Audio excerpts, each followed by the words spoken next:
Well, it is an honor to be here at the Compass Conference once again. How many have been to one of my previous sessions before or seen one of my videotapes? Okay, how many never have?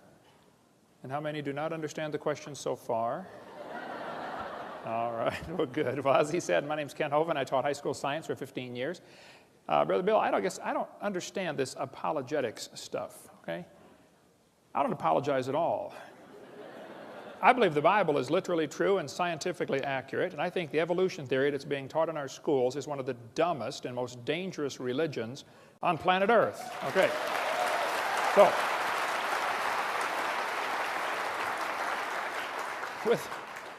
with that said, let's get started. This is not my wife.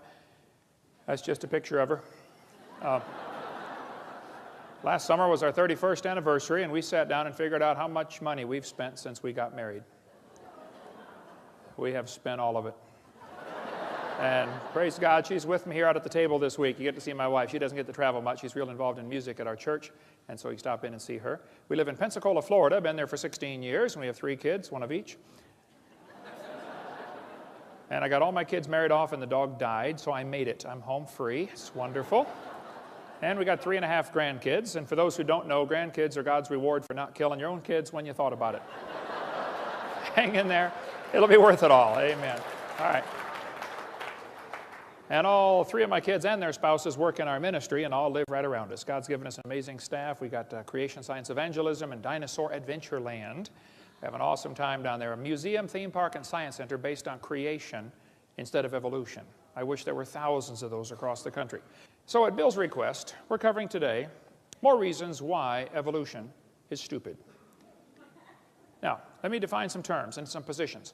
I believe the Bible teaches very clearly, and I believe the scientific evidence points very clearly to this earth being instantly created in 6 days about 6,000 years ago, and a great big flood about 4,400 years ago that completely destroyed the world and dropped everybody's property value to 0.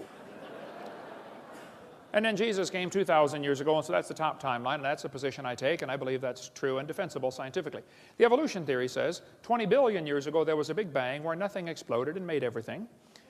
And then 4.6 billion years ago the earth cooled down and developed a hard rocky crust, and it rained on the rocks for millions of years and turned them into soup, and the soup came alive about 3 billion years ago. And that first life form found somebody to marry. That's a good trick, of course, and something to eat, and slowly evolved into everything we see today. I think the evolution theory is not defensible scientifically. Let's define some more terms here. Stupid. Lacking normal intelligence. Foolish. Silly. A stupid idea. Now, I was taught by my mommy, don't use the word stupid, okay? So when Bill said, preach on why evolution is stupid, I said, that's going to be easy to do, but it's going to be hard because it's been entrained in me since I was a little bitty. You know, you don't use that word. So I don't want to belittle anybody who believes in evolution here today, and I'm sure there are quite a few. That's fine. It's just not a common sense idea. It doesn't make sense. The things about evolution just simply are lacking normal intelligence. And we want to fix that today. Now, I collect science books. I taught science 15 years. I happen to love the subject. Richard Dawkins said, it's absolutely safe to say if you meet someone who claims not to believe in evolution, that person is ignorant, stupid, or insane, or wicked. Folks, there is a battle going on, okay? Whether you realize it or not, whether you understand it or not, there's a war going on in our culture. And there are 2 basic sides. One side says, God made this world. He owns it. He makes the rules. The other side said, nobody makes this world. There are no rules. And it's a real war going on, and I'm right smack in the middle of it and helping to stir it up occasionally. Okay, so let's define some more terms here. The word evolution has at least 6 different meanings. First, we'd have to have cosmic evolution, the origin of time, space, matter, the Big Bang, okay? Secondly, we'd have to have chemical evolution. That's where all of the elements evolve from hydrogen. I think that's silly. We'll talk about that in a minute. Thirdly, there'd have to be stellar evolution. The stars would have to evolve. Cosmic evolution, chemical evolution, and stellar evolution. There's a lot of stars out there. The last estimate, in 2003, the most recent estimate is there are enough stars out there right now that we know about that everybody on planet Earth can own 11 trillion of them to yourself. Those are the ones we know about. We don't know about the ones that we don't know about.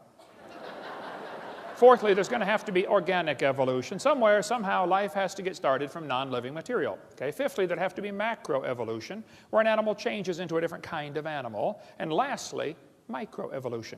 I object to the term, but they use it. So I believe in number 6. That happens. I think variations happen within the kinds, but the first 5 are purely religious. I think, quite frankly, they're stupid. Okay? Let's cover them here. Look at each of the first 5.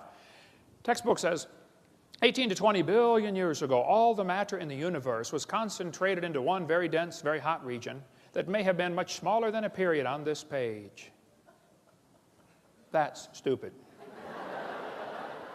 And then there was a big bang where this little tiny dot exploded. That's stupid, okay? They don't tell you where the time came from, where the space came from, where the matter came from, where the energy came from.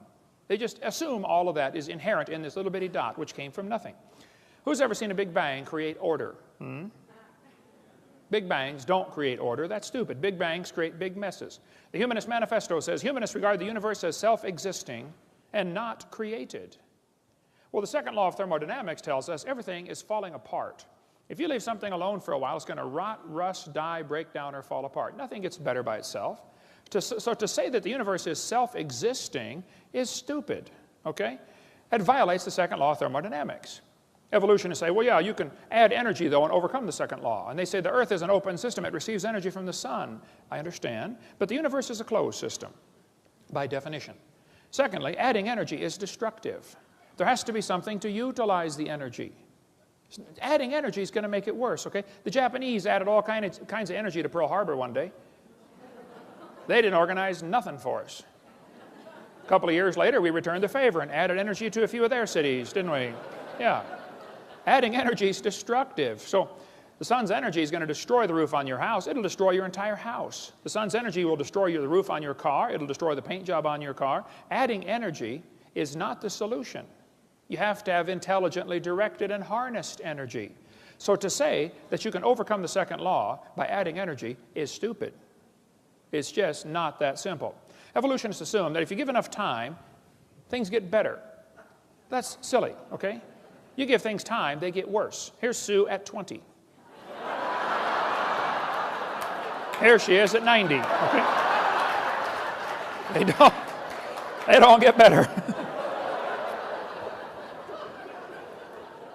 Textbook says nothing really means nothing. That's stupid. Not only matter and energy would disappear, but also space and time. However, physicists theorize that from the state of nothingness, the universe began in a gigantic explosion.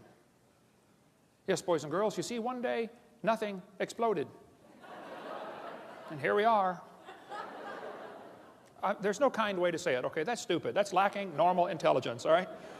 Here's Discover magazine a couple years ago. Where did everything come from? Boys and girls, the universe burst into something from absolutely nothing. Zero, nada. As it got bigger, it became filled with even more stuff that came from absolutely nowhere. That's real stupid. Yeah. The observable universe could have evolved from an infinitesimal region, this guy said. It's then tempting to go one step further and speculate that the entire universe evolved from literally nothing. It all came from a dot. That's stupid. I'm sorry, it just is, okay? So the Bible says, in the beginning, which is a reference to time, which, by the way, has 3 dimensions, past, present, future, a trinity, and you can't escape time.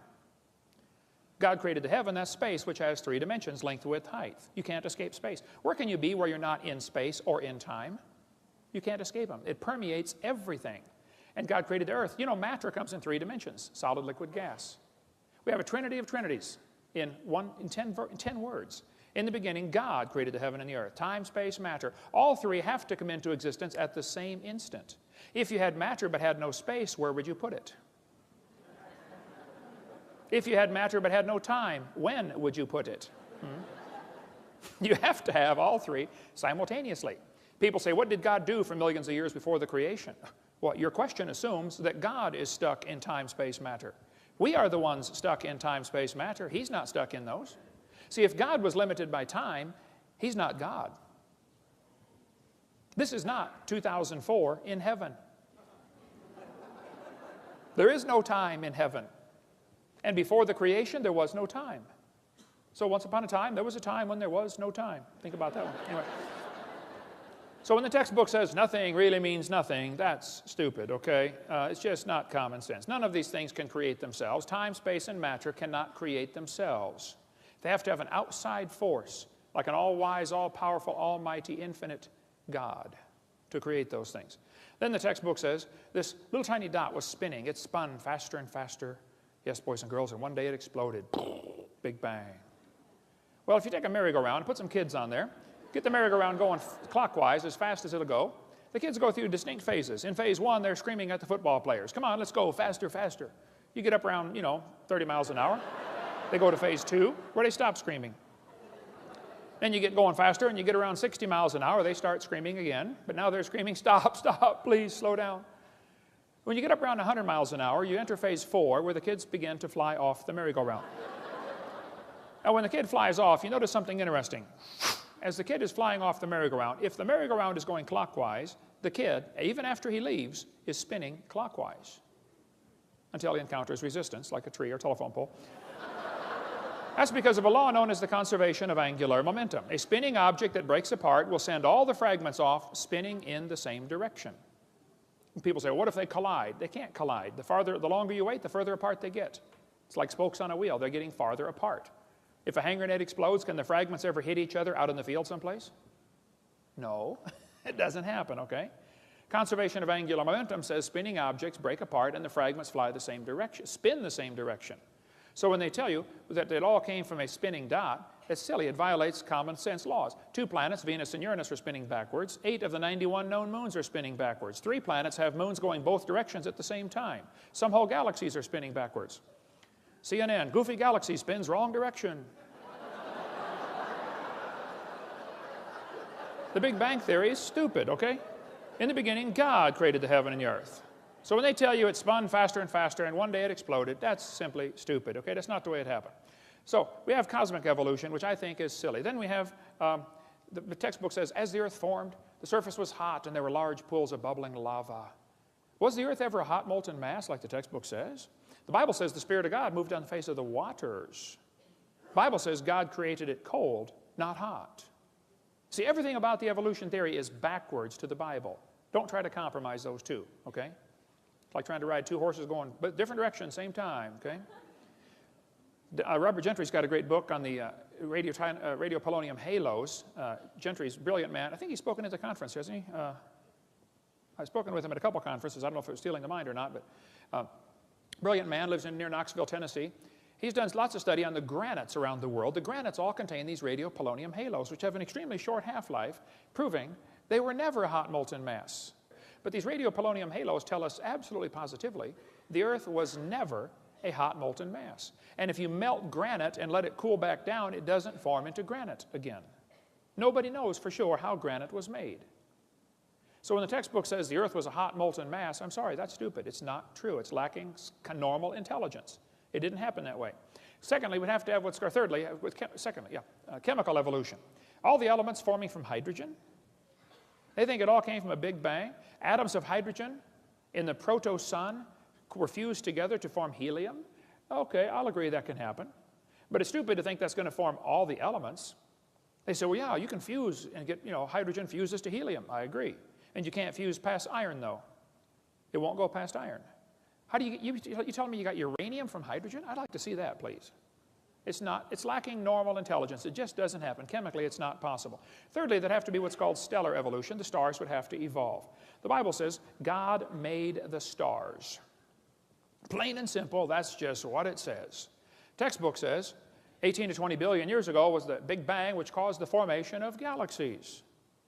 Well, we got a real serious problem here. Big Bang Theory says nothing got together and exploded while it was spinning and formed all these galaxies. Well, problems are a multitude for this theory, okay? Some think the Big Bang Theory made nice, neat, orderly galaxies. That's stupid, okay? These galaxies are really incredibly designed. Even at the galaxy level, there's design in the universe, all the way down to the molecular level. We see a star blow up about every 30 years. A star explodes. It's called a nova or a supernova. If the universe is billions of years old, why are there less than 300 supernova rings ever discovered? That's only a few thousand years worth. I mean, if a star is blowing up every 30 years, there ought to be millions of these supernova rings if the universe were millions of years old. Don't tell me it's millions of years old. I don't believe you. That's just not common sense. They say, well, yeah, new stars are forming. They say, this textbook says, new stars are constantly being born in clouds of gas and dust. First of all, that's not ever observed, okay? The silent embarrassment of modern astrophysics is we do not know how even a single one of these stars managed to form. You can't get dust and squeeze it together and make a star. There are common sense laws that overcome that, like Boyle's gas law. You try to squeeze the gas together, the pressure builds up and it drives it back apart. Nobody ever sees gases form into solids by their own internal gravitational force. So if stars evolve, star births should at least equal star deaths. And we're seeing one die every 30 years, and we're never seeing one form. One guy said, oh, we're seeing a star form right now in Crab Nebula. I said, no, you're not. He said, yeah, we are. I said, no, you're seeing a spot getting brighter. You see a spot, and it's getting brighter, and you're assuming a star is forming. Well, duh, it could be a dust cloud is clearing in front of it. It could be another Big Bang going off, a supernova going off out there. All you're seeing is a spot getting brighter. You're assuming it's making a new star. Nobody's ever seen a new star form. Some people think if we lose stars every 30 years and never replace them, this will eventually lead to having 70 sextillion stars. Yeah, you keep spending money, pretty soon you'll be rich. That's stupid, okay? It just is stupid, okay? Some of these planets are cooling off. They're constantly losing their heat, okay? And the textbooks is telling us they're millions of years old, billions of years old. You can't just keep cooling off and cooling off. Pretty soon it's cooled off. I mean, if you walked into a room and found a cup of coffee sitting on the table and I said, don't touch the coffee, that's hot. And you said, well, whose is it? I said, I don't know, it's been sitting there for 400 years. That's stupid, okay?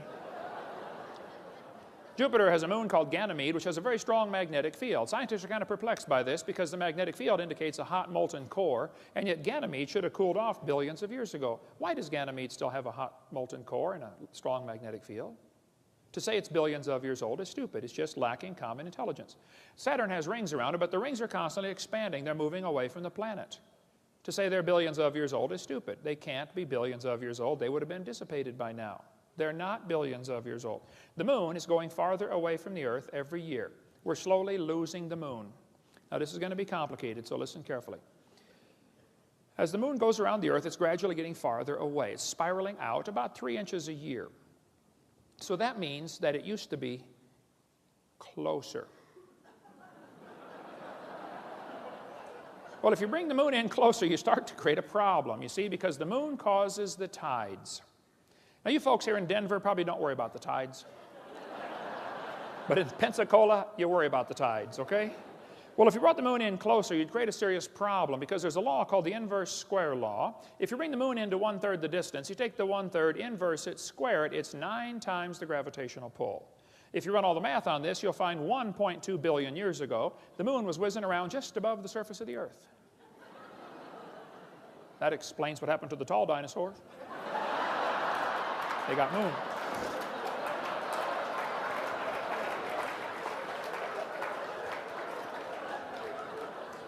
So, to teach us the moon is billions of years old while it's constantly moving away and nobody knows of any factors that would reverse that situation, that's just stupid, okay? It can't be true. Organic evolution is the 4th stage. That's where life gets started from non-living material. The Bible says God created the living creatures. And there are folks who simply don't want God telling them what to do, bottom line. God, leave me alone, stay out of my life. Okay. So they got to figure out a way how life got here without involving a supernatural intelligence creating it. The Bible says God created it. This textbook says the history of life on earth began approximately 3.5 billion years ago. How this occurred and has been and will continue to be a topic for inquiry. Let me give you the Hovind translation. It's okay to inquire how life evolved. It is not okay to inquire whether it evolved. That's stupid. Is this education or indoctrination? Hey kids, we know life evolved. Now you got to try to figure out how it happened. How about if we even question, did it evolve? Oh no, you can't question that. You cannot question that. We know it evolved. Now just figure out how it happened. That's not education. That's indoctrination. Urey Miller in the 1950s wanted to know how the Earth and solar system had come to be. At the bottom it says, he never proved how life originated. He did add evidence to the theory that life could have started by itself. Life started by itself. That's stupid, okay? Life cannot start by itself. This textbook says, swirling in the waters of the oceans is a bubbling broth of complex chemicals. Progress from a complex chemical soup to a living organism is very slow. That's stupid. Can you believe they cut down a tree to print that book? Where's Al Gore when you need him? Yeah. Here we have 4 major magazines and news media, Scientific American, CNN, New Scientist. They're all saying life sprang from clay. Yes, a piece of clay created life. Well, that's stupid. Now, I think God could take clay and create life, okay? But the clay can't create life from itself. Major difference here, okay? Textbook says, students are taught that life evolved from non-living materials, like this one. Many important events occurred during the Archean era, the most important of which was the evolution of life. Progress from complex molecules to even the simplest living organism was a very long process. Yes, boys and girls, you see, long ago and far away. They hide it in antiquity. Well, if you just imagine, you go back far enough, it happened. Oh, yeah, it must have. This one says, between 4 and 3.8 billion years ago, living cells emerged. There's no record of the event. That's stupid, okay? The first self-replicating systems must have emerged in this organic soup. Yep, we all came from soup. Now that's stupid. I'm sorry, it just lacks common sense. Ernst Haeckel said, he knew that spontaneous generation must be true, not because it had been proven in the laboratory, but because otherwise it would be necessary to believe in a creator. Ah, now we're getting to the truth. Well, I'm sorry, Ernst. That's a stupid way to look at life, okay? Have scientists really produced life in the laboratory? Well, they want you to think they have. What they did, they took a series of glass tubes and beakers and flasks and hooked them all together and made 4 gases go through there: methane, ammonia, water vapor, and hydrogen. Notice, there's no oxygen. They didn't want oxygen in there. They excluded oxygen. They said, well, maybe the early Earth had what's called a reducing atmosphere, no oxygen present. Well, and then they said, at the bottom of the flask, it collected stuff that was rich in amino acids. That's stupid. It was not rich in amino acids by a long shot. What they did, they took 4 gases, excluding oxygen. Major problem, because they had to leave oxygen out, because if anything tried to get together, it would oxidize. You know, you cut a banana open, lay it on the table, it turns brown, it oxidizes. You don't paint your car, it rusts, it oxidizes. So they took oxygen out. The problem is, you got to have oxygen. See, ozone is made from oxygen, and ozone blocks UV light. So if you take away the oxygen, now the UV light destroys your ammonia, and that's one of the other gases you're trying to use. So you cannot get life to evolve without oxygen, and you cannot get life to evolve with oxygen. And the Earth has always had oxygen. All the experiments are showing that there's no proof of this reducing atmosphere. There's far more oxygen in the past than anybody ever imagined. We find in general no evidence that the Earth had an oxygen-free atmosphere. That's what all the scientific experiments have shown. So life cannot evolve with oxygen. Life cannot evolve without oxygen. And yet they're teaching us life evolved from non-living matter. I'm sorry, that's just stupid. It had to be designed, created by a really smart designer. This textbook says there was 0% oxygen on the Earth, but the rocks absorbed it. That's stupid.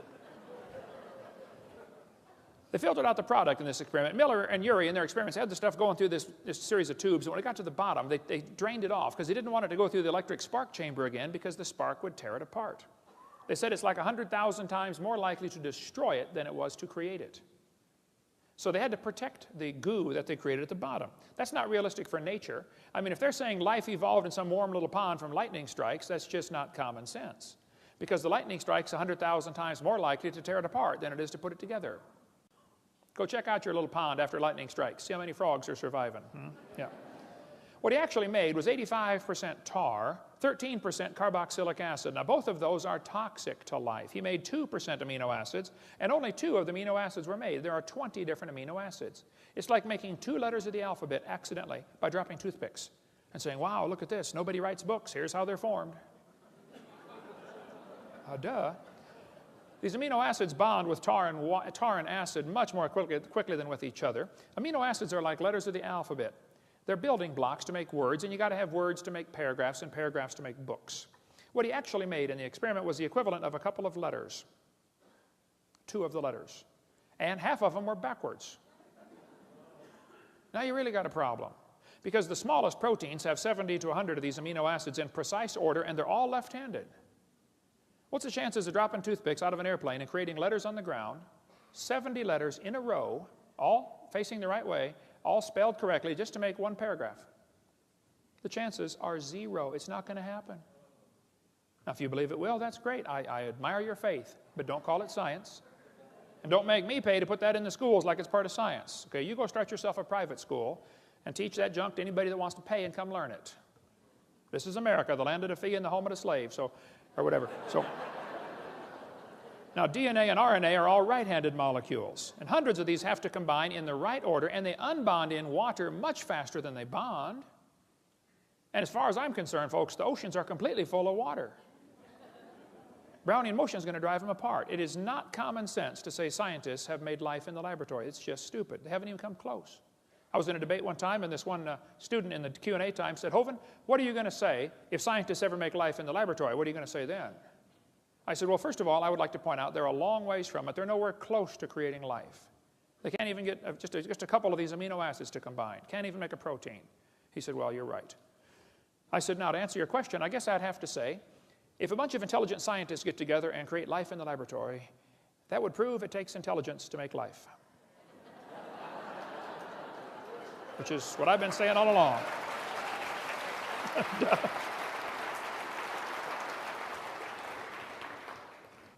Life came from rocks. That's just stupid. It's not common sense, okay? Macroevolution tells us that it can change from one kind of animal into another. Textbook says, yes, boys and girls, bacteria slowly evolved to humans. This one says, all the animals have a common ancestor, early reptile. That's just stupid, okay? Nobody's ever seen a dog produce a non-dog, all right? Even Mary Leakey said those trees of life with their branches of our ancestors is a lot of nonsense. Stephen Gould at Harvard University said, the evolutionary trees that adorn our textbooks are not the evidence of fossils. We don't have any proof of these trees at all. They make it up. They say the mammals and the birds and the crocodiles have a common ancestor. Everything inside that circle is just pure religious speculation. They're guessing. Nobody's ever seen a dog produce a non-dog. You may get a big dog or a little dog, but you get a dog every time. This Irish textbook calls it divergent evolution. Oh, come on, look at it. You got 5 dogs coming from a wolf. Don't give it a fancy name. It's still a dog, okay? That's not evolution. That's stupid to say that's evolution. It's a variety of dog. This Mexican textbook says the horse and the zebra have a common ancestor. I agree. And it looked like a horse.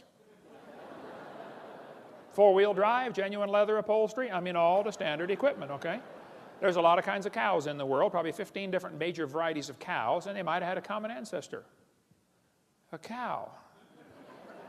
There's a magazine where you can order chickens. Okay, boys and girls, let's order some chickens. Do you want to get cinnamon queens, red rocks, white rocks, cherry eggers, brown leghorns, golden comets? But then the magazine says, jungle fowl are the original bird from which all varieties and strains of domesticated chickens are derived. Did you know all the chickens had a common ancestor? It was a chicken. Some say, well, that's evolution. No, I'm sorry, that's stupid, okay? It's a variety of chicken, right? There are 8 kinds of bears in the world, and they might have had a common ancestor. A bear. So to take these observations we see, like dogs and wolves having a common ancestor, and saying that is conclusion that we all have a common ancestor, I'm sorry, that's just stupid. It lacks common intelligence, right? Textbook says the horse evolved from a 4-toed horse. What they don't tell you about this is the first one had 18 pairs of ribs. It's a meat-eating animal still alive today in East Africa and Turkey, okay? It's about smaller than a fox. It's not a horse. It's not even related, okay? The next one had 15 pairs of ribs. The next one has 19. They just picked these animals and arranged them in order, okay? The horse evolution series is stupid. It's never observed today. There's a huge variety of horses today. We got big horses and little horses right now. And the horse evolution series was proven wrong in 1950. Even G.G. Simpson, who believed very strongly in evolution, says, look, folks, it's not true. It's wrong. Take this out of the textbooks. It never happened in nature. But they still keep this in the textbooks. And they know it hasn't held up to examination, but they don't have any replacement evidence. Othniel Marsh made up this entire horse evolution idea in 1874. He made it up. He picked animals from all over the world.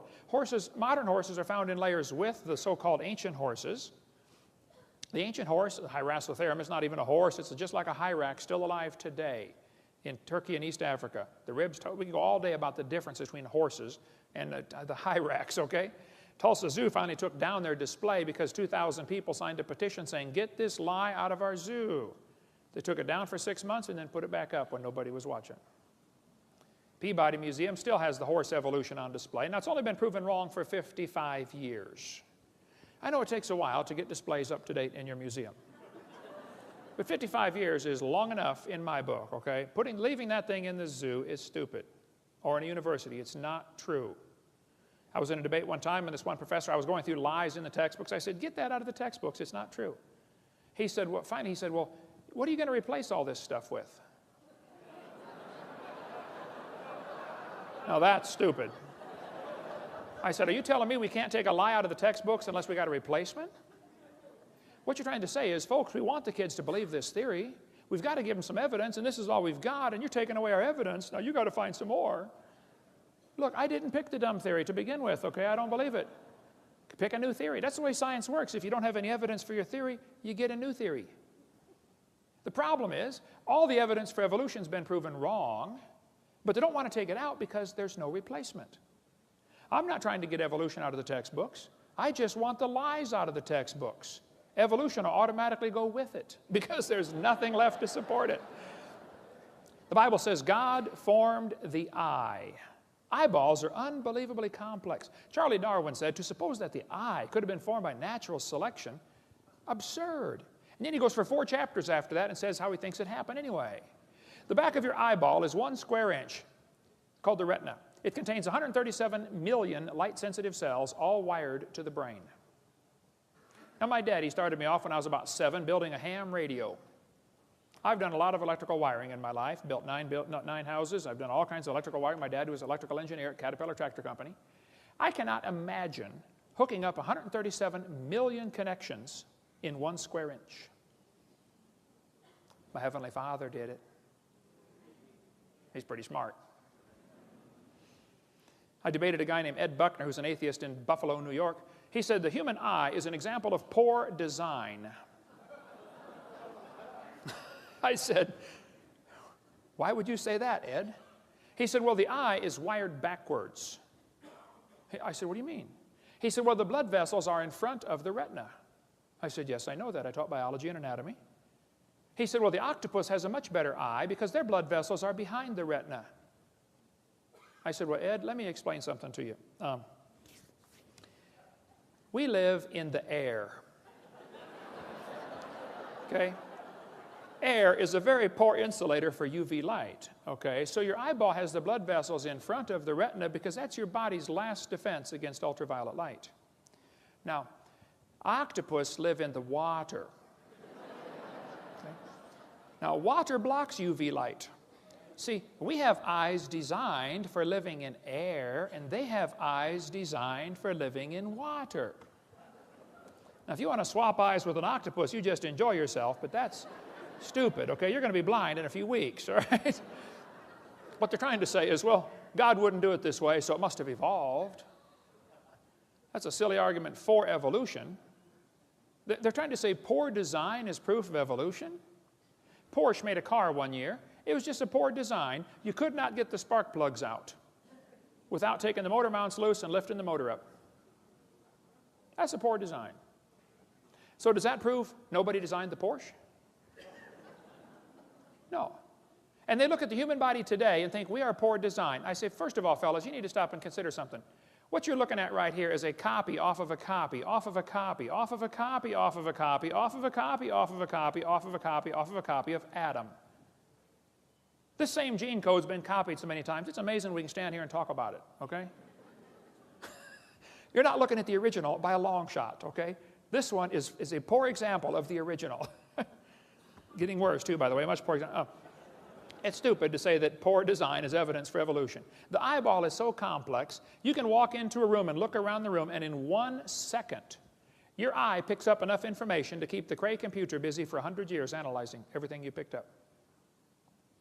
Fastest computer in the world. This textbook says the complex structure of the human eye may be the product of millions of years of evolution. That's stupid. The eyeball had to be designed. This textbook shows the kids a reptile eye and a bird eye. And it says, boys and girls, right here, you must picture or imagine how evolution happened. Yeah, we can line up these eyes. Can't you just imagine how one changed to the other? No. The first debate I ever did. They called me up, University of West Florida. I'd just been in Pensacola for 6 months, and I've been writing letters to the editor about the evolution in the newspaper there. And boy, I stirred up a hornet's nest. I do that everywhere I go. Anyway, the university called me up and said, hey, would you like to come debate one of our professors? I had never had a debate in my life except with my wife, and I lost those every time. How many know what I'm talking about? Come on, get your hand up, you coward. Put your hand up. Well, so I did. I said, what do I do? I don't know anything about debates. They said, you send us 30 questions, and he'll send us 30 questions, and we'll pick them out of the hat. I said, okay. I sent the question. I said, an owl has a cylinder-shaped eyeball like a tin can, like a telescope. The owl cannot move his eyes in his head like you can. They're not round. They're can-shaped, cylinder-shaped. He's got like a little telescope. When he's looking at you, okay? He has to turn his whole head to look at something. Now, it gives him a disadvantage. He can't move his eyes, but the advantage is he can read the newspaper at the other end of the football field. If he could read and he cared what's going on. I said, now, most eyes have a round eyeball. This one has a cylinder-shaped eyeball. Would you please explain to me how this evolved? And how did the bird see in the meantime when it was partway cylinder and partway round? That question never came up, but anyway. So when they're telling you the eyeball evolved, it's just stupid, okay? It's not common sense, okay? Michael Behe is not a young earth creationist, but he's got a great book out called Darwin's Black Box. I highly recommend that book if you want to study the complexity of things in nature. For instance, every little bacteria swimming around has at least one hair on it called a cilium. That little hair is attached to a rotary engine in the bacteria's skin. That little engine is so tiny that 8 million of them would fit on the stump of a human hair. Cut your hair off, 8 million motors will fit on a stump. Yet it turns 100,000 RPM and stops in 1/4 revolution and goes backwards 100,000 RPM. I've done a little bit of motor work. I've had 128 cars in my lifetime. I've rebuilt the motors, the differentials, the wobbler shafts, the Newton valves, the high-speed muffler bearings, filled the headlight fluid. I know how to work on cars, okay? I can't imagine building a motor that would turn 100,000 RPM. And they think this little bacteria motor happened by chance? As things get smaller, the fluid they're swimming through feels thicker. It's called a viscosity problem, okay? So a bacteria swimming through his little world is about like a human swimming through peanut butter. And that little bacteria, turning that little motor on the back of that thing, can swim the equivalent of a human swimming 60 miles an hour through peanut butter. We've got a model of this thing in our museum. This textbook says humans probably evolved from bacteria more than 4 billion years ago. They can swim 60 miles an hour. Sign them up for the Olympics, man. You think we evolved from them, we're getting worse, not better. Now that's just stupid, okay? Okay. There's no kind way to say that. They say fossils prove evolution. I say, guys, you got to be kidding. Fossils prove evolution? No fossil counts for evidence for evolution. None. Fossil record? There is no fossil record. There are a bunch of bones in the dirt. Now you're putting your interpretation on them, okay? It's not a record. This guy says evolution is a fact, and the best evidence for evolution is the fossils. That's silly, okay? There is no fossil record. You cannot look back in the fossil record. You look at fossils in the present. You put your interpretation on them, okay? There is no fossil record. It's stupid to say that that's evidence. If you find a bone in the dirt, all you know is it died. You can't prove it had any kids that lived. You sure can't prove it had different kids. And why would you think a bone you found in the dirt can do something animals today cannot do, which is produce something other than their kind? No, the fossil record, that would not hold up 2 seconds as evidence in a court of law. This guy says, I said this one, there are no missing links, the whole chain is missing. Stephen Gould said, the absence of fossil evidence is a nagging problem for evolution.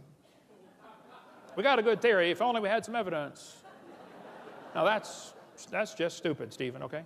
By the way, Stephen Gould died with a set of my tapes on his library shelf. I went to visit him a few years before he died. He wasn't there to talk to his secretary.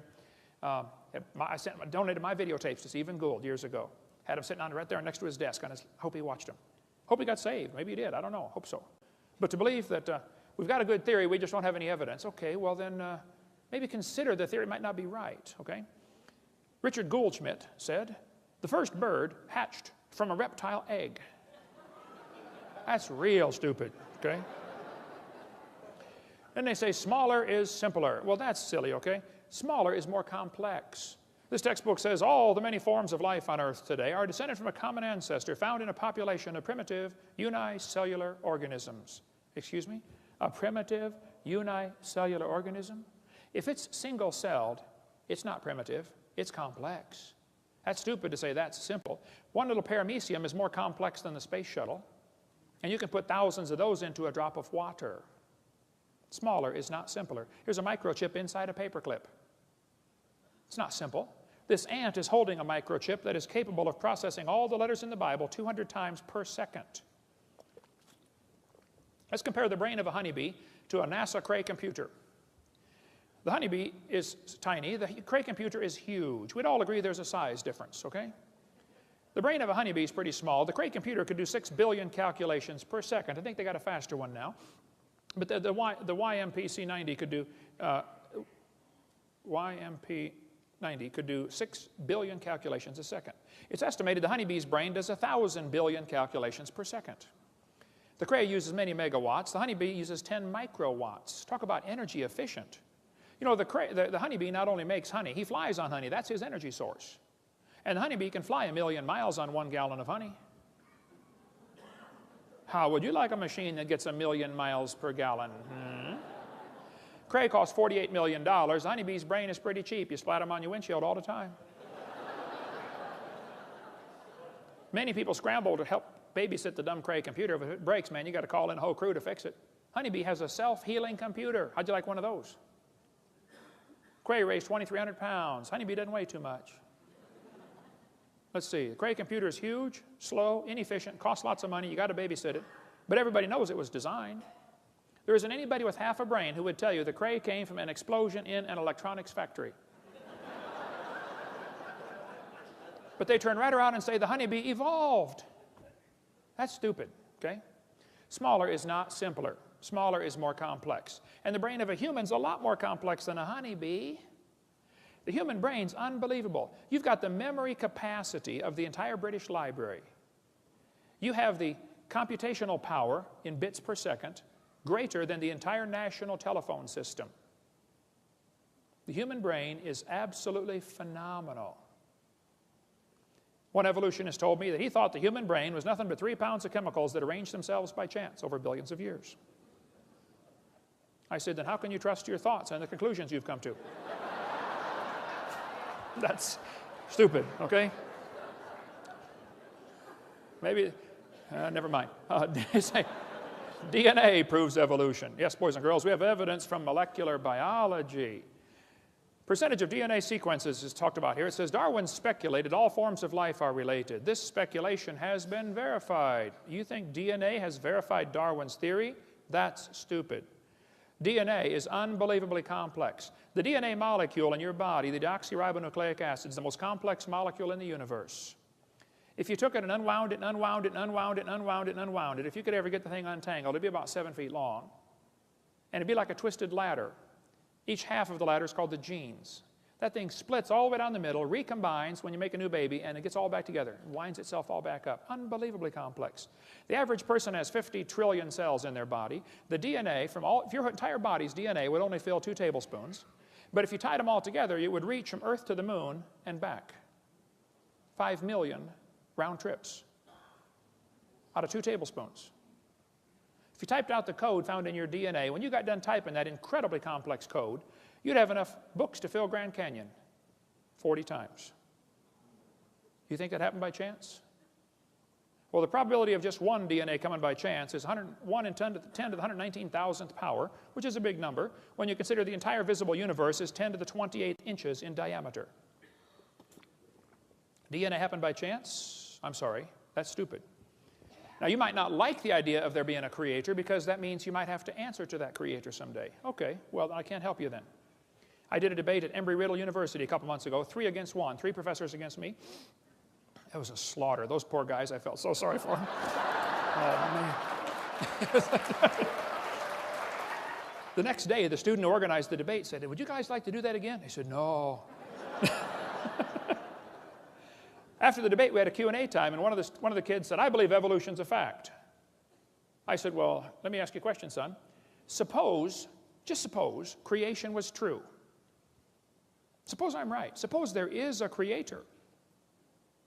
And he owns this place. I mean, he made it. He owns it. Just suppose, okay? And he makes the rules. I said, would that change your lifestyle any?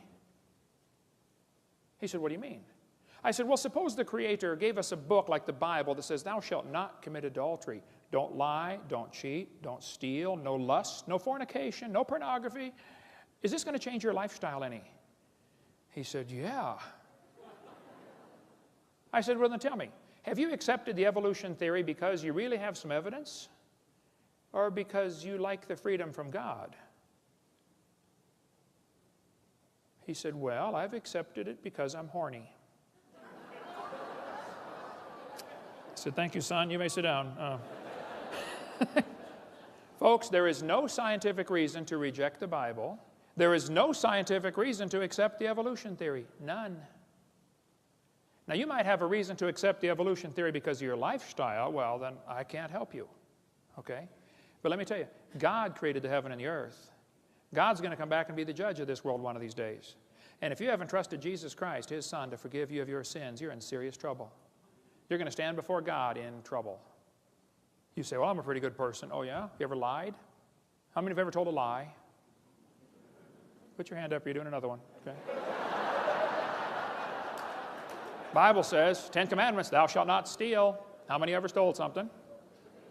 Come on, you already told me you're a liar. Put your hand up, okay? Well, that's just 2. We already know we're all a bunch of lying thieves, okay?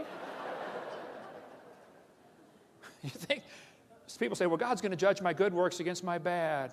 Who on earth told you that? Go to the judge and say, Judge, I only murdered 1 person. Look at all the people I didn't murder. Surely my good works outweigh my bad. You better think that one through. And God will say, okay, I won't send you to hell for your good works. I'll send you there for the bad ones. How about it? What if you died today? We're going to cover in the next session a bunch more reasons why evolution is stupid, and it is. But I think Satan is using this theory to blind people, to give them a placebo. Oh, I've got an answer to life. I know how we got here, and God didn't do it. It's absolutely a stupid idea. And Satan's laughing at you for believing in it. And I got probably, as Bill said he wanted 100 more reasons why evolution is stupid. I started going through that thinking, I don't think I can trim it down to 100. There are thousands of reasons why it's stupid. It just lacks normal intelligence. You know, it's common sense to look at something, when you find something designed, if I find a cell phone in the dirt, it's logical to say, somebody must have designed this. I don't have to see the designer. It's just logical, there must have been a designer, period, okay? When you're walking through the woods and you find a painting hanging on the tree, it's just logical to say, you know, somebody painted it, even if you can't have any evidence of who did it. The painting is proof of the painter. The creation is proof of the Creator. And if you're here today and you're not saved, the Bible says you're going to hell. You say, I don't believe in hell. You can go to hell without believing in it.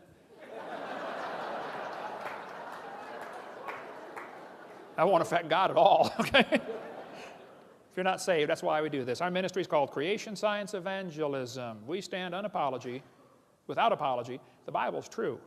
And we want to use the evidence for science and creation to evangelize. If you're here and you're not saved, I want to talk to you. I'm not going to call you stupid to your face. But evolution is a stupid idea. Now, if you believe it, wise up, okay? Quit believing that stuff. We'll be glad to show you how to get saved after the meeting. Thank you so much. It's an honor to be back here again, teaching on more reasons why evolution is stupid. We probably could do a series, Bill, of 20 hours on this topic.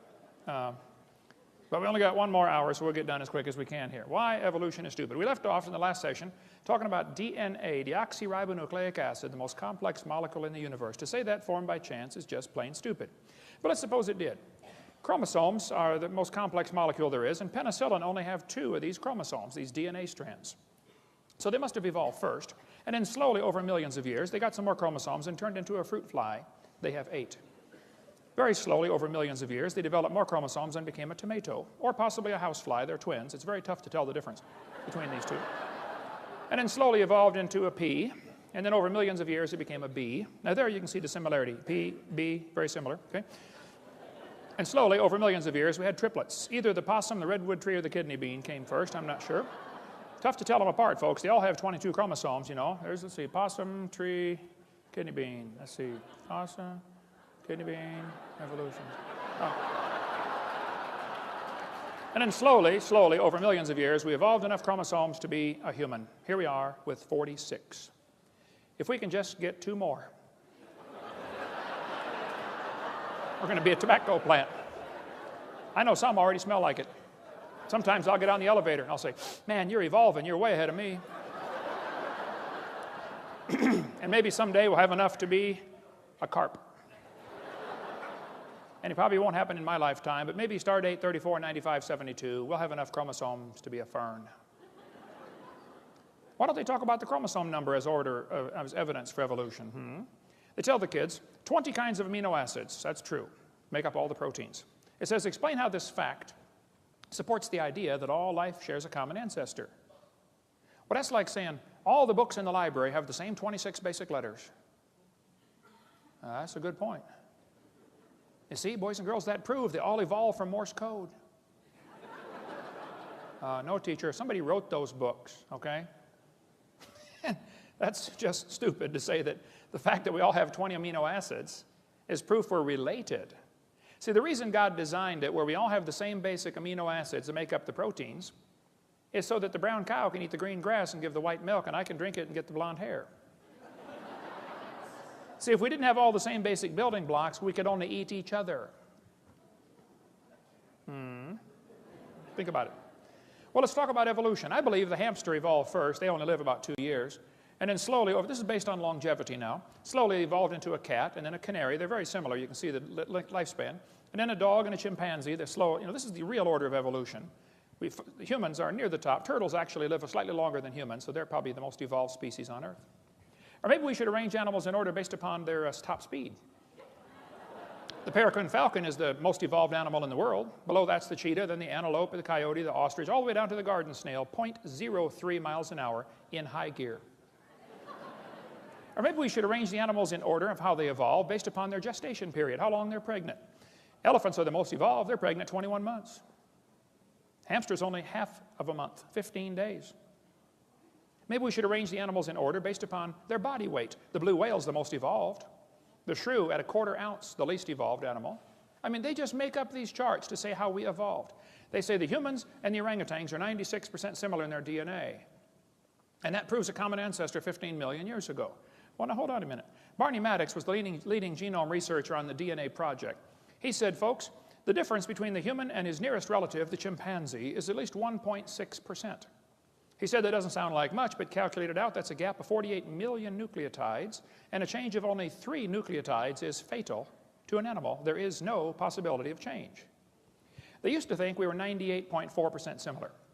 They've now discovered it's actually 5% difference. So there are hundreds of millions of differences between humans and chimpanzees. His nearest relative, the chimpanzee, that's stupid, okay? Now, some of my ancestors swung by their necks, no question, but none of them swung by their tails, okay? Now, arranging animals in some kind of fictitious order doesn't prove anything. All they're doing is doing this on paper. Even if they find them in order, it wouldn't prove anything. I mean, if I get buried on top of a hamster, does that prove he's my grandpa? Even order of burial wouldn't prove anything. But I've been doing research on the evolution of the fork. I've put together fragmentary evidence for a long time. I believe over millions of years, probably the spoons evolved. It's quite obvious. You can see the difference there. And I believe the knife evolved to the spoon and then slowly became a 4-tine fork. And if you break one off, it's a threek. And if you break another one off, it's a took and then a wonk. Okay? But I felt like I knew I had it right, but I felt like I had a missing link. I found it one day flying to Connecticut on U.S. Air, the missing link.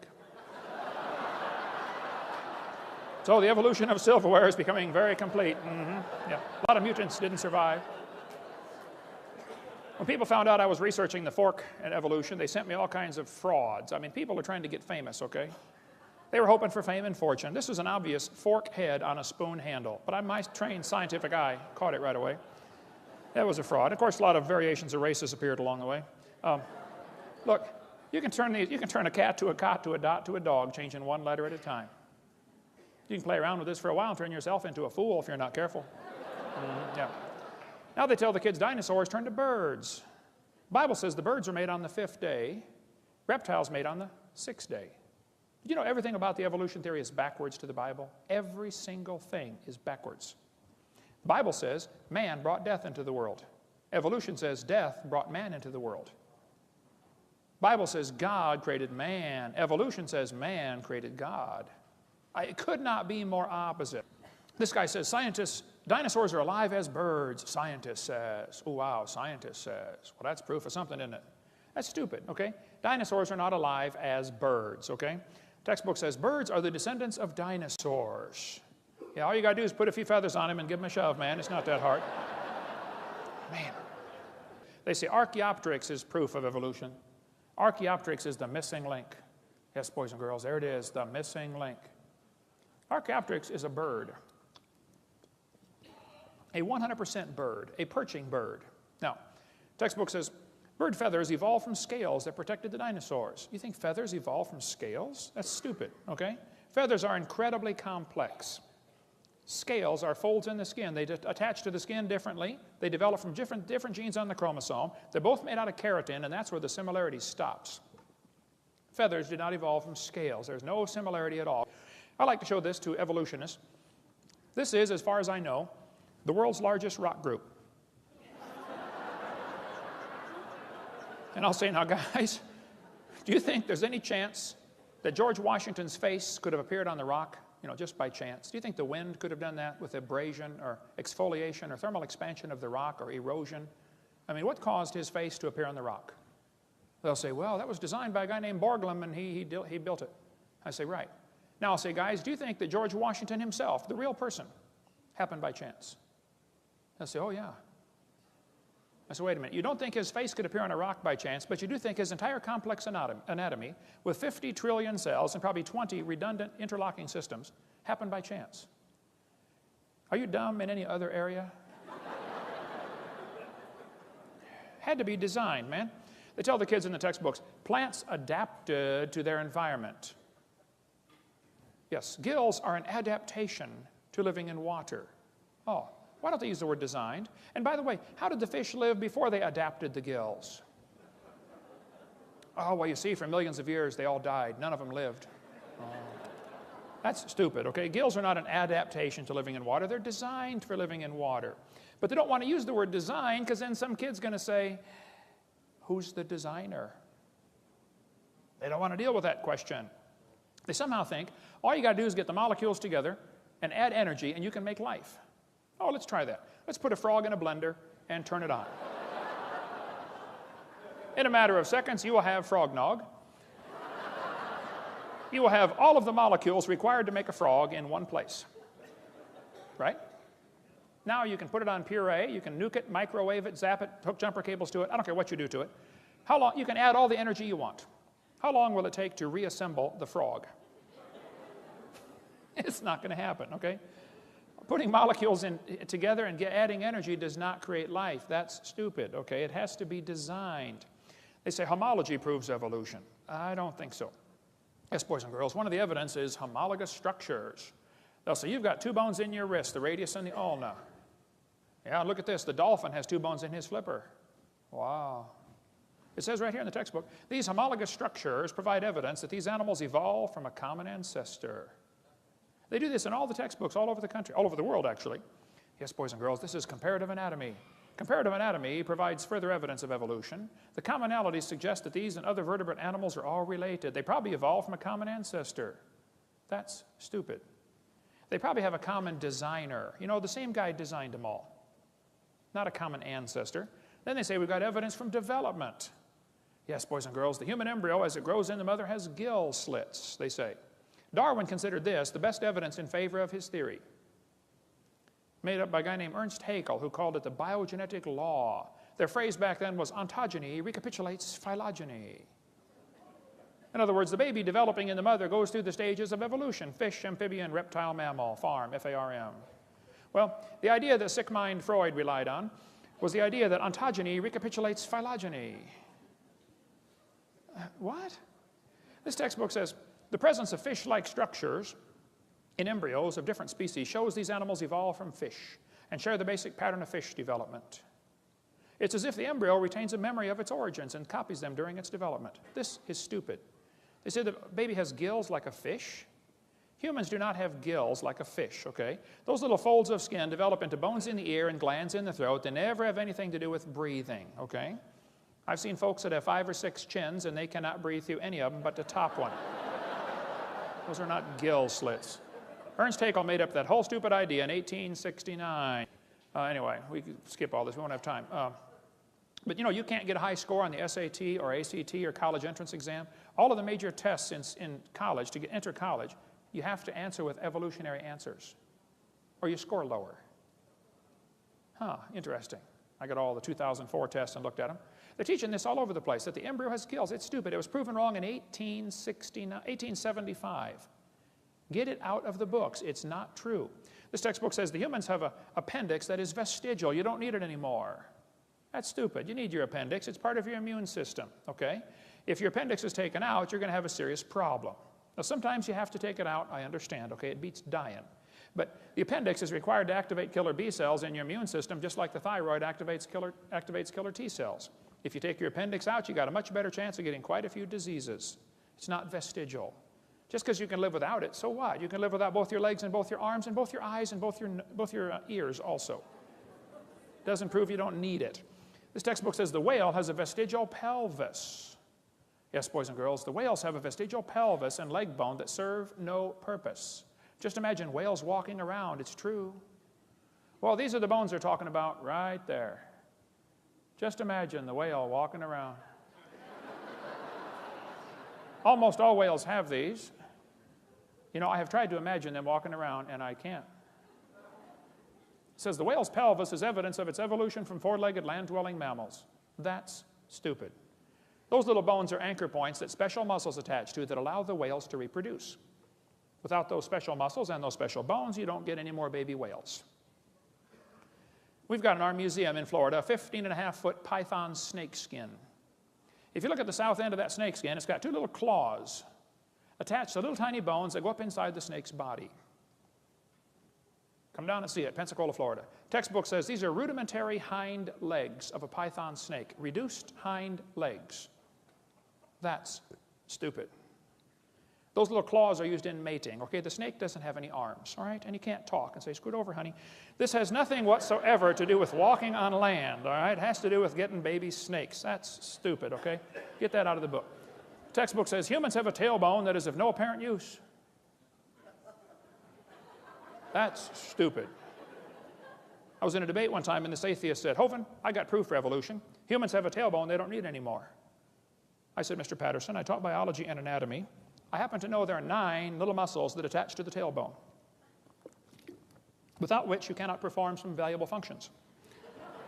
I won't tell you what they all are, but trust me, you need those muscles. I said, now, I said, Mr. Patterson, if you believe the tailbone is vestigial, I, Kent Hovind, will pay to have yours removed. Bend over.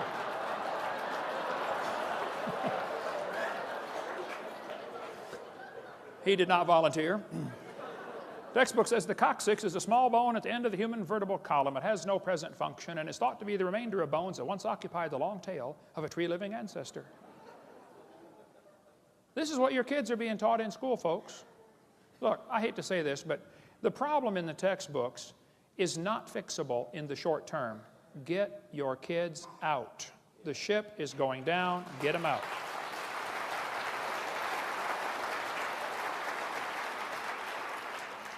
The tailbone is not, you say, I can't afford it. Well, sell the car and get a bike, okay? Sell the house and get a tent, okay? But get them out. Okay. Tailbone is not vestigial. This one says the Colorado River, over millions of years, the Colorado River carved the Grand Canyon from solid rock. Colorado River cut through layer upon layer of rock over millions of years. Well, these two, you guys know what snow lines are here in Denver. The red lines indicate the snow line. There's a ridge in between those lines. The river enters on the far right and flows downhill 270 miles and comes out the other side through the Grand Canyon. If you do a schematic view, it looks like this. The river is 2,800-foot elevation when it enters the canyon. The ground goes up as high as nearly 8,000 feet, 8,500 feet above sea level. A couple things to consider about this. The top of the canyon is higher than the bottom. The river only runs through the bottom. The top is higher than where the river enters the canyon by 4,000 feet. Rivers don't flow uphill. There is no delta. Nobody knows where the mud is that washed out of there. That river did not make that canyon. Grand Canyon's a washed out spillway from a couple of big lakes. So when the textbook says the Colorado River carved it over millions of years, that's stupid. Unless they got a river that flows uphill, doesn't work. Textbook says, boys and girls, the layers of rock are different ages. This one's 70 million years old. They say the layers of rock are different ages. Now hold on a minute. All over the world, petrified trees are found standing up connecting these rock layers. If you get petrified trees standing up connecting a bunch of rock layers, I don't think it's logical to say the layers are different ages. How long does a dead tree stand up around here in Denver before it falls over? 4 or 5 years? No, these layers are not different ages. It's just not possible. That's stupid. Okay, the layers all formed during the flood in the days of Noah. All over the world are bent rock layers. It's pretty hard to bend rock like that. They say the layers are different ages, and yet they're all bent with no fracture marks in the layers. I mean, if one layer was deposited on top of another one, the bottom one's going to be hard eventually before the other one. And here we are seeing these twisted, bent rock layers all over the place, and they're trying to tell us the layers are different ages. Well, maybe by a few weeks or months or minutes during a flood. But to say the layers are different ages when there are no internal fracture marks is just plain stupid. They're not different layers. They all formed in the flood in the days of Noah. They got bent while they were soft. This guy says the rocks date the fossils, but the fossils date the rocks more accurately. That's stupid. They teach us that the fossils are sorted by how they evolved. Clams are found at the bottom because clams evolved first, and birds are found at the top because birds evolved last. Well, moving water sorts things automatically by all sorts of factors, okay? Actually, maybe fossils are sorted based upon their habitat. It could be the clams are found at the bottom because they're already at the bottom when the flood starts. That's where they live. Maybe they're sorted based upon intelligence. As far as anybody can figure out, clams aren't too bright. Maybe they're sorted based upon mobility. Did you know clams can't run very fast? Maybe they're sorted based upon body density. Maybe it's a combination of all those. Don't tell me they're sorted by evolutionary process. That's stupid. They look at erosion marks like Bryce Canyon and say, oh yeah, it took millions of years. See all that erosion? Wow, millions of years of erosion. Oh, wait a minute. That's a pile of dirt in my backyard. Here's millions of years of erosion along a highway built a few months ago. Ancient seabed. Look at all the, buttes sticking up there and pillars and columns. Oh, millions and millions of years of erosion. All you got to do is fly out west and look out the window of the airplane once in a while, and you'll see huge erosion marks all over the place. The very simplest things could not evolve. There's an excellent, very simple book, so cute. We sell it in our ministry, called Exploding the Big Bang, Could a Box Evolve? Could just a cardboard box evolve? And there's a whole chapter explaining how cardboard boxes are made. Is it possible that a cardboard box could evolve?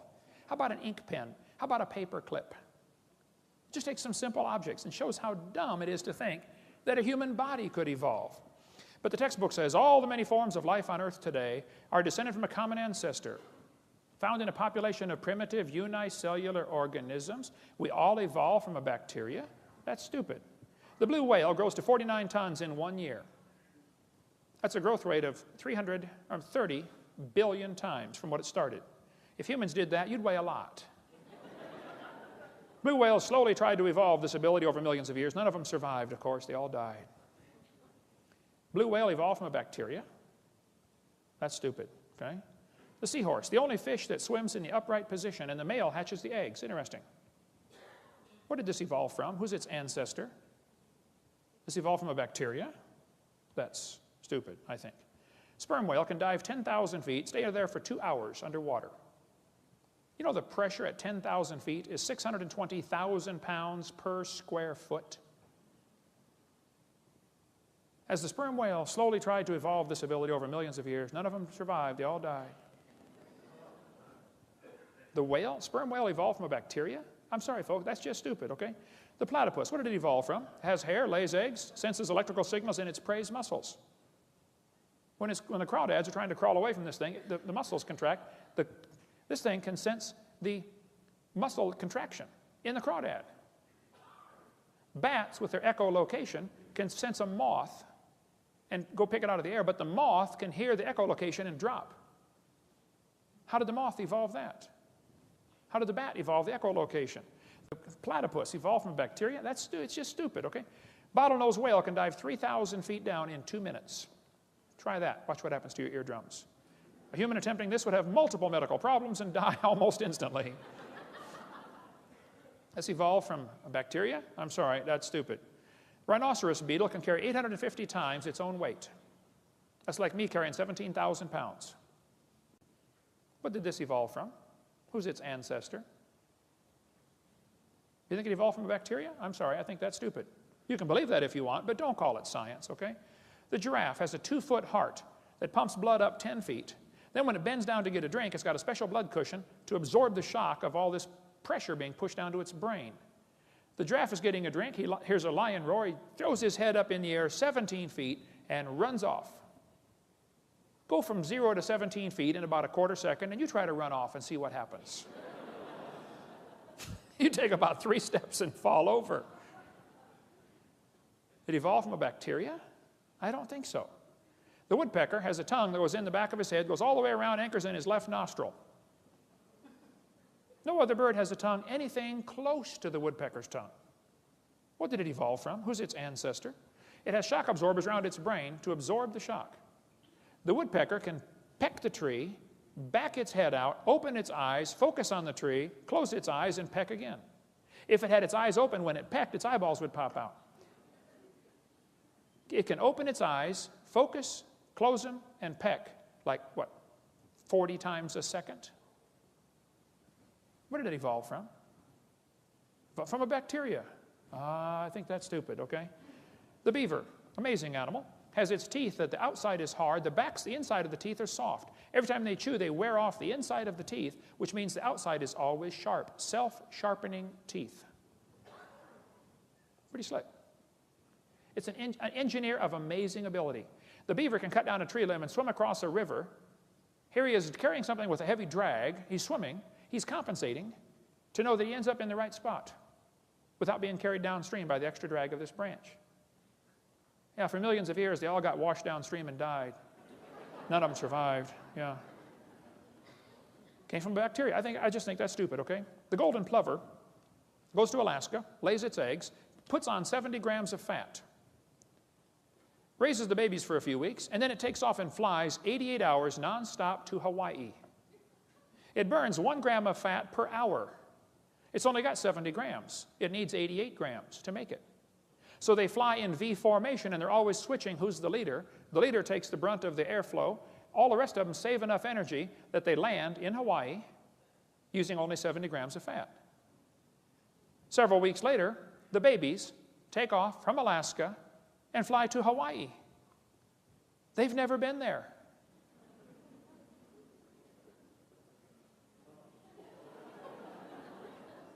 What did it evolve from? How did it make it? Evolved from a bacteria. I think that's stupid, okay? I think it was designed. Dragonfly is the most amazing insect on the planet, I think. They have the best eyes of any insect. They have up to 30,000 eye lenses. They can see almost all directions. They can fly frontwards and backwards. They can fly 20 miles an hour. They spend a year to year and a half, 2 years as a larva. Then they develop into adults. Just study the dragonfly. It'll blow your mind. Evolved from bacteria, I think that's stupid, okay? Then they talk about carbon dating as proof for evolution. Well, when they first invented it in 1949, the lower leg of a mammoth dated 15,000 years old, but the skin was 21,000. It's not working, okay? 1963, living mollusk shells dated 2,300 years old. Still not working. 1970, they said if a carbon date supports our theories, we put it in the main text. If it does not entirely contradict them, we put it in a footnote. If it's completely out of date, we drop it. They pick the dates they want. 1971, freshly killed seal, carbon dated 1,300 years old. It's not working. 1975, one part of a mammoth is 40,000 years old, another part's 26,000. You talk about a slow birth. And we could spend all day on carbon dating. Living snails carbon date 27,000 years old. It just doesn't work, okay? You can go all through history, it doesn't work. This guy says, in the last 2 years, an absolute date was obtained for the Gandong beds. It has the interesting value of 300,000 years, plus or minus 300,000 years. That's stupid, okay? Not only is the theory stupid, it's dangerous. Charlie Darwin said, at some future period, not very distant as measured by centuries, the civilized races of man will almost certainly exterminate and replace the savage races throughout the world. If evolution is true, has one type of man evolved farther than the rest?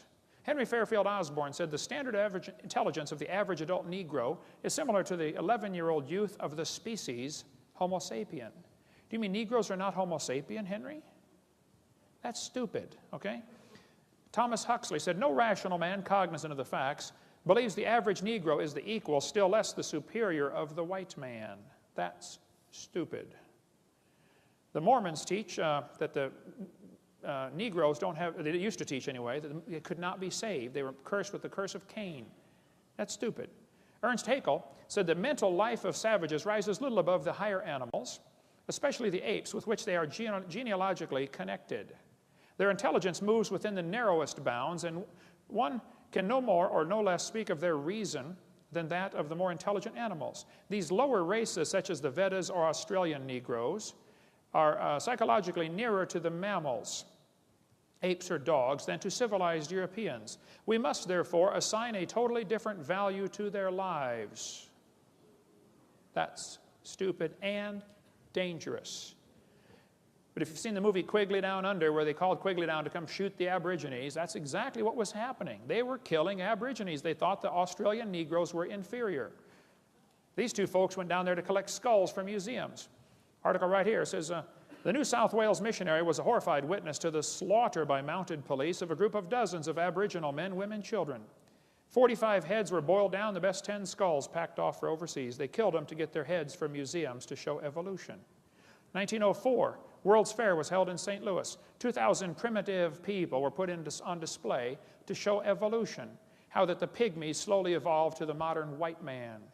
Oda Benga was taken away from his wife and 2 kids and put in a cage with chimpanzees. He was a pygmy from Africa. He went insane and killed himself.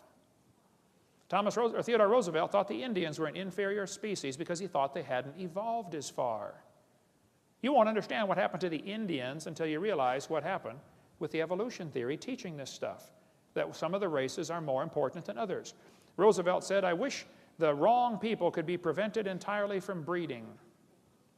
He thought the Indians, the immigrants from Europe, Scotland, Ireland, or the Orient were a threat to American society because they were inferior. How many of you have ancestors from one of those places? See, you're inferior. Yeah. 1871, Congress scrapped all treaties with the Indians because they thought, you know, they're just animals, that they hadn't evolved as far. You ought to read about the Trail of Tears. Of course, evolution came out way before 1859 with Darwin's book. Darwin just made it popular. It's stupid to teach that Indians or anybody else is inferior. Comrade Stalin went to a Christian school as a kid. He read Darwin's book and became an atheist. Darwin's book changed his life forever. Comrade Stalin killed between 60 and 100 million of his own people. You ought to read any of the books by Alexander Solzhenitsyn. Somebody gave me one once, said, well, Hovind, you got to read this book, The Gulag Archipelago. I said, man, this thing's 900 pages. He said, well, just read the first 5. I said, okay. 3 days later, I finally got to go to bed. I said, man, that was an awesome book. I couldn't put it down. It's stupid to say that somebody's inferior because of their skin color or something else.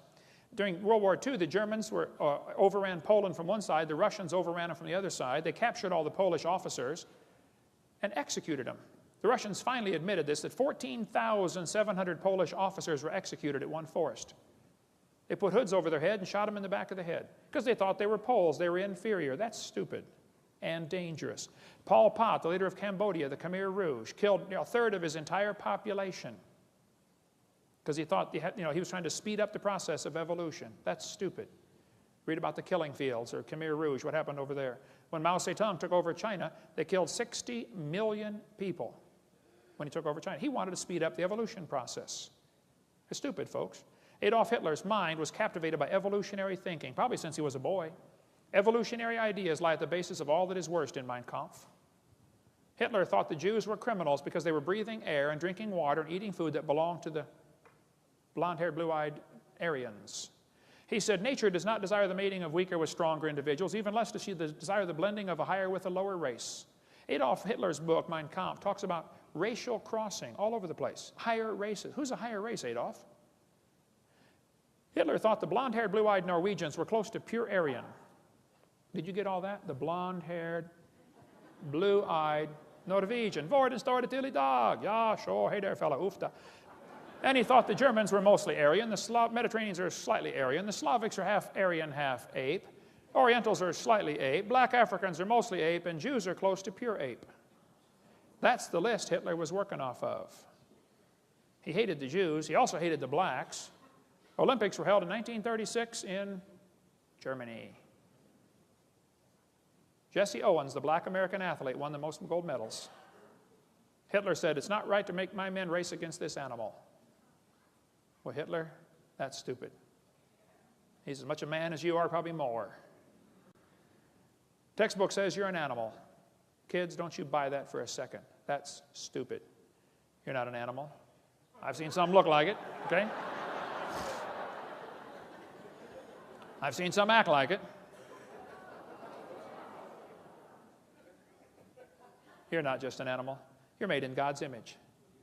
You're going to answer to God one of these days for everything you've ever said or thought or done. Arthur Keith said, evolution is unproved and unprovable. We believe it because the only alternative is special creation, and that is unthinkable. We don't want to believe this theory. Well, that's a stupid reason to go to hell, because you don't like the theory of that God might have made the world.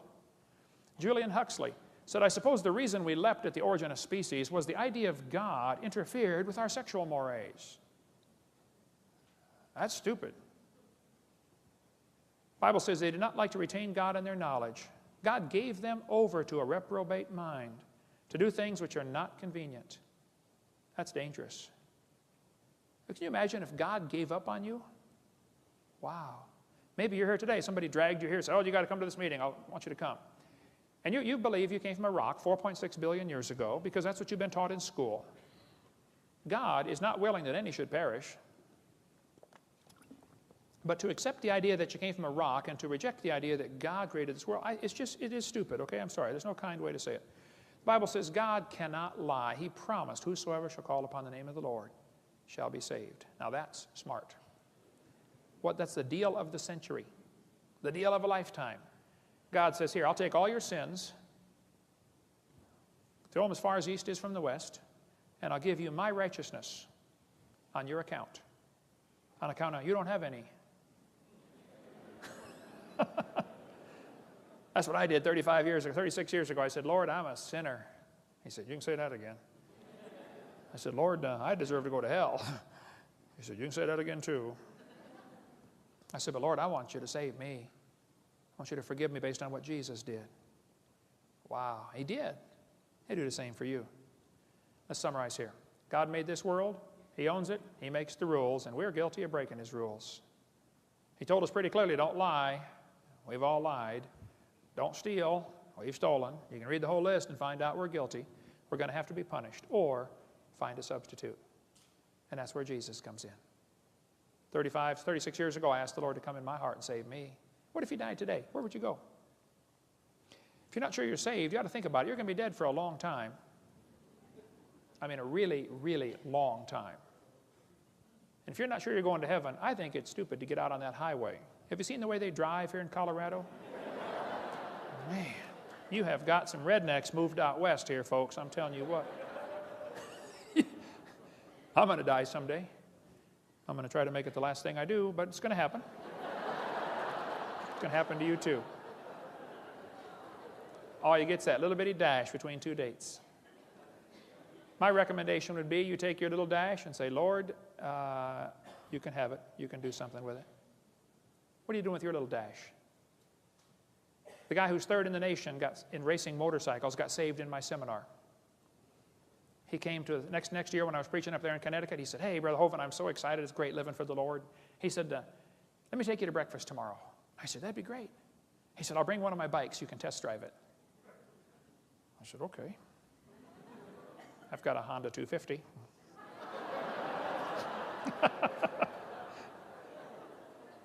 He brought his Honda 900 that had been blueprinted and stroked and bored and balanced, and I'm not sure what all they did to it.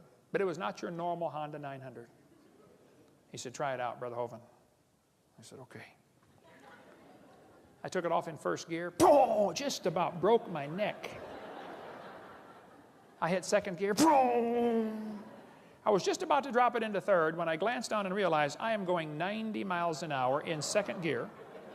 It has 6 gears.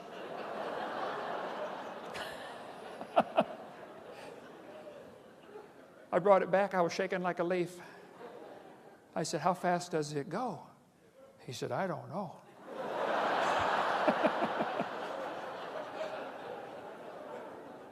But guess what he wants? A faster bike. Hey, the people that have 80 pairs of shoes in their closet, do you know what they want? More shoes. People that have a big house, guess what they want? A bigger house. People that shoot the 10-point buck, guess what they want? They want to shoot a 12-point. People that have $1 million in the bank, guess what they want? More. It takes us a whole lifetime to figure out things here aren't going to satisfy. They just aren't. I'll tell you one thing I found that satisfies. Give your little dash to Jesus. Say, do something with this. You can have it. One little boy came to Jesus one day and said, Jesus, you look like you're hungry. You've been out here preaching all day. You can have my sack lunch. I ain't got much. I only got five biscuits and 2 fish sticks. Jesus said, well, son, I can have the whole thing. He said, yeah. He said, well, son, sit down right there. Watch this. Jesus fed 5,000 men, plus women, plus children out of that one little boy's lunch, including that little boy. That's pretty cool. He could have kept his lunch and fed himself. But he decided to give it away. And he still fed himself. And 20,000 more people. Plus brought home 12 baskets full of fragments. You just can't beat a deal like that. Now, you can save your little life and use it for yourself if you want. That's your prerogative. I don't care what you do. You can work hard, make a bunch of money, and die rich. Okay. You're going to die either way. Or you can give your little dash to Jesus. Say, Lord, would you do something with this? Some of you need to start a ministry. I'll tell you what, Denver needs a creation museum.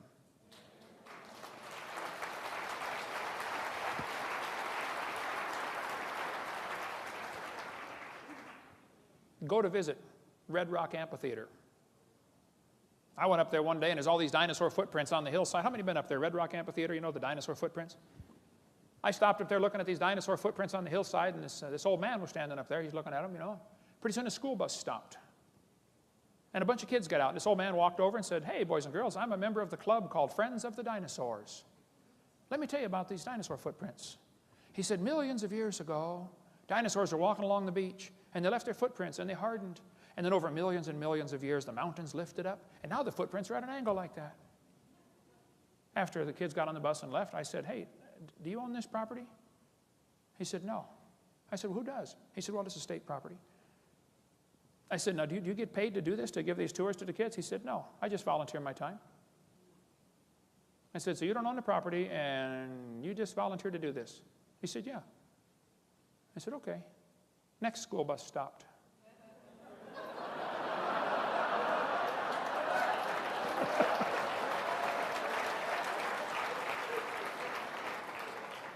I was a little younger and could run a little faster. And I got there first. Hey, boys and girls, let me tell you about these footprints. About 4,400 years ago, there was a flood. The whole world was in panic. Noah had all the critters safe on the ark, but the rest of the world, it was disaster. And some dinosaurs were running, trying to get away from the flood. And these footprints got covered up with mud and preserved. And then during the last part of the flood, the Bible says in Psalm 104, the mountains arose, the valleys sank down, the water rushed off. And these mountains formed about 4,400 years ago in the flood. That guy was so angry, I thought he was going to have a heart attack. I know CPR, but I thought, you know.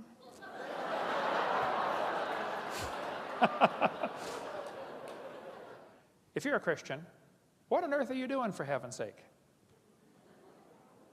Everybody ought to find something to do.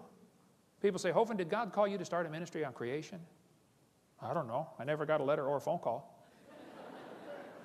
It just needs to be done. Now, kids, you go to sleep. You won't understand this. Kids, you may go to sleep. Parents, you'll understand. You know, mom can wash the clothes, dry them, fold them, and set them by the bedroom door. The kid comes in and doesn't even see them. How many know what I'm talking about? Now, come on. Didn't you see those clothes?